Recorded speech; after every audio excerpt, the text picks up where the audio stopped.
అయోధ్య రాముడి విగ్రహం పునః ప్రతిష్ఠ కార్యక్రమానికి కాంగ్రెస్ బహిష్కరించడం సిగ్గుచేటు అంటూ బీజేపీ నేత బండి సంజయ్ మండిపడ్డారు.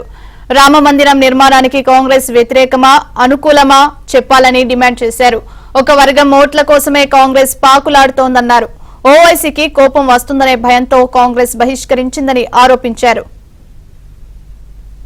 కాంగ్రెస్ పార్టీ ఒక విషయాన్ని స్పష్టం చేయాలి.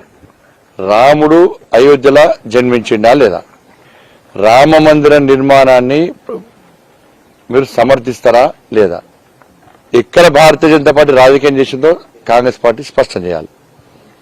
మీరొచ్చి అక్షింతల కార్యక్రమంలో పాల్గొనడం వద్దనరా, మీరు హోర్డింగ్స్ కటౌట్స్ పెట్టుకుని ఇంటింటికి తిరుగుతుంటే ఎవరైనా వద్దనరా, అన్ని వర్గాల ప్రజలు అన్ని పార్టీల నాయకులు ఇలా స్వచ్ఛందంగా పాల్గొంటున్న తర్వాత ప్రజల లోపల వస్తున్న స్పందనను చూసి ఈరోజు కాంగ్రెస్ పార్టీ అనవసరంగా దీన్ని వివాదాస్పదం చేసే ప్రయత్నం చేస్తున్నది.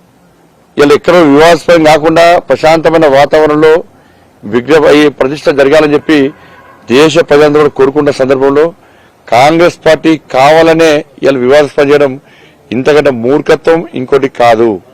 రాముల వారి గుడి కోసం రాడు కాంగ్రెస్ పార్టీ, బాబ్రీ మసీద్ కోసం రమ్మంటే వెంటనే జబ్బలు చేసుకుంటా పోటీ పడి ఉరికేస్తారు.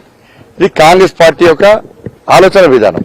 ఇవాళ తెలంగాణ రాష్ట్రంలో కూడా అక్బరుద్దీన్ ఓవైసీని ప్రొటెం స్పీకర్ గా కాంగ్రెస్ పార్టీ నిర్ణయించినప్పుడే కాంగ్రెస్ పార్టీ యొక్క విధానం ఏదో స్పష్టమైంది.